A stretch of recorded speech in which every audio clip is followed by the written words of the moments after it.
When anxiety strikes, label it aloud, this is my amygdala reacting.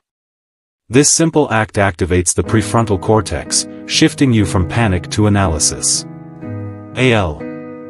Use box breathing, inhale 4 seconds, hold 4, exhale 4, hold 4. This signals the amygdala that you're not in mortal danger, dialing down the stress response.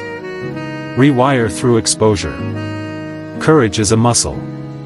Start small, speak up in a meeting, say no to a toxic demand, or try something that scares you daily. Each act of bravery weakens the amygdala's control. Feed the right wolf. Your brain's networks compete for resources. Spend 10 minutes daily visualizing success, and you'll starve fear's neural pathways. The hero's choice. The amygdala's voice is loud, but it's not the truth. It's a relic of evolution, not a prophecy of your potential. Every time you choose courage, you're not just overcoming fear, you're biologically remodeling your brain.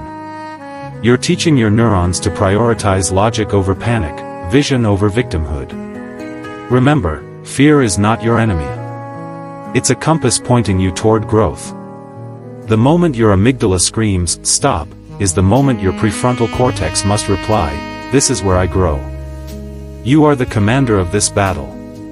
You hold the power to decide which wolf. For decades, society has sold us a dangerous myth, that intelligence is fixed, like eye color or height, something you're born with, locked into your DNA, unchangeable.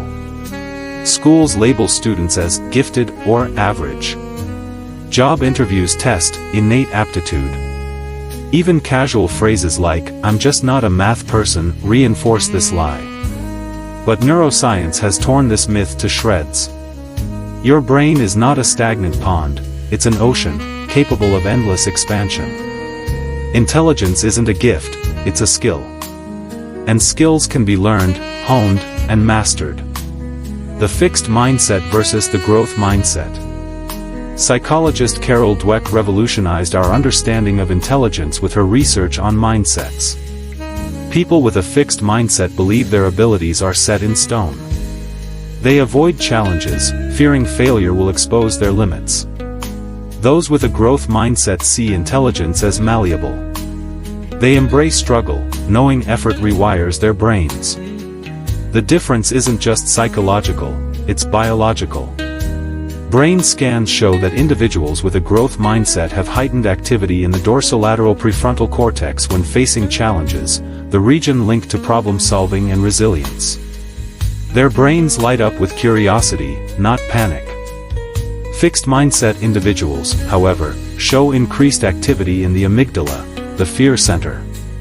They're not less capable, they're trapped in a self-fulfilling prophecy of limitation. The plasticity proof. Consider the story of Albert Einstein. As a child, he struggled with speech and was labeled slow by teachers. Yet he didn't accept that narrative. He immersed himself in thought experiments, asking questions like, "What if I wrote a beam of light?" His relentless curiosity didn't just lead to groundbreaking theories, it physically reshaped his brain. Posthumous studies revealed extraordinary neural density in his parietal lobes, areas tied to spatial reasoning and creativity. Einstein's genius wasn't innate, it was earned. Or take the MIT math study, where students who initially scored poorly in math underwent intensive training. After 12 weeks, their brains showed increased gray matter in regions associated with numerical processing. Their math intelligence didn't exist at birth, it was built through effort. How to rewire your mindset. Replace "I can't" with "I can't yet." The word "yet" is neuroplasticity in action. It tells your brain, this is a work in progress. Studies show students who use this language persist longer and solve 30% more complex problems. Celebrate effort, not just results. Praise yourself for showing up, not just succeeding. When you focus on effort, your brain releases dopamine, a neurotransmitter that fuels motivation and learning. Embrace desirable difficulty. Struggling to solve a puzzle? Good. Difficulty triggers the release of BDNF, brain-derived neurotrophic factor, a protein that strengthens neural connections. The harder the task, the smarter you become. Ditch labels. Terms like smart or dumb are static. Replace them with dynamic verbs. I'm learning, I'm improving, I'm figuring this out. The infinite brain. The concept of fixed intelligence isn't just outdated, it's dangerous. It convinces people to abandon dreams before they've begun. But your brain defies this myth daily. When you learn a new word, your temporal lobe adapts. When you play an instrument, your motor cortex recalibrates. Even aging brains can master new languages, skills, and technologies. Take Barbara Oakley, an engineering professor who flunked math as a young adult. Convinced she wasn't a math person, she avoided the subject, until she challenged her fixed mindset. Through relentless practice, she rewired her brain, eventually earning a PhD in engineering and authoring A Mind for Numbers. Her story isn't rare, it's replicable. Your turn to redefine genius. The next time you hear, "I'm not smart enough," recognize it for what it is, a lie your amygdala tells you to avoid discomfort. Intelligence is not a ceiling, it's a ladder. Every rung is a new skill, a new connection, a new layer of mastery. So ask yourself, what could I achieve if I stopped believing in limits? Could you learn coding? Write a novel? Start a business? The answer is yes, because your brain is designed to evolve. The only thing standing between you and brilliance is the myth you choose to believe. Survives. Close your eyes. Imagine standing on a stage, delivering a speech to a captivated audience. Feel the warmth of the spotlight, hear the clarity of your voice, sense the rush of pride as the crowd erupts in applause.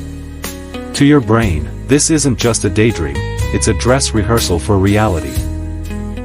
Visualization, the act of mentally simulating success, is not woo-woo mysticism. It's neuroscience. Your brain is a prediction machine, and what you feed it, real or imagined, shapes how it prepares for the future. The brain's virtual reality. When you visualize, your brain activates the same neural networks it uses during real-world action. Think of a pianist mentally rehearsing a concerto. Functional MRI scans show that their motor cortex, controlling movement, and premotor cortex, planning movement, light up as if their fingers were actually dancing across keys. This phenomenon, called functional equivalence, explains why mental practice can be nearly as effective as physical practice. A landmark study at UCLA found that participants who imagined exercising a muscle for 12 weeks increased its strength by 13%, without ever lifting a weight. But visualization isn't just about skill building. It's about priming your brain to recognize opportunity. When you vividly imagine achieving a goal, whether acing an interview or running a marathon, you're creating a mental blueprint. Your brain begins scanning your environment for resources, people, and moments that align with that blueprint. It's why Olympic swimmers like Michael Phelps visualize every lap, every turn, and even potential disasters, like goggles filling with water. When the moment arrives, their brains don't panic, they execute. The 3 rules of effective visualization. Vividness matters. The more sensory details you add, sights, sounds, smells, the more real it feels to your brain. Imagine the texture of the podium under your hands, the scent of coffee in the boardroom, the sting of sweat in your eyes as you cross the finish line. Emotion is the fuel. Attach visceral emotion to your mental rehearsal. Feel the adrenaline of closing a deal, the joy of holding your published book, the relief of paying off debt. Emotion stamps the memory as important, compelling your brain to prioritize it. Repetition is the architect. Neurons that fire together wire together. Visualize daily, and you'll hardwire confidence into your neural circuitry. A study of basketball players found that those who combined physical practice with mental rehearsal improved their free throw accuracy by 23%, more than those who only practiced physically. The dark side of visualization. Beware, your brain can't distinguish between productive visualization and toxic daydreaming. Fantasizing about success without effort, e.g., imagining winning the lottery while lounging on the couch, triggers dopamine spikes that trick your brain into feeling you've already achieved the goal, sapping motivation. This is called mental substitution, and it's why daydreamers often stay stuck. The antidote? Pair visualization with action triggers. After imagining your goal, immediately ask, what's one small step I can take today to make this real? Rewrite your past, own your future. Visualization isn't just about the future, it can heal the past.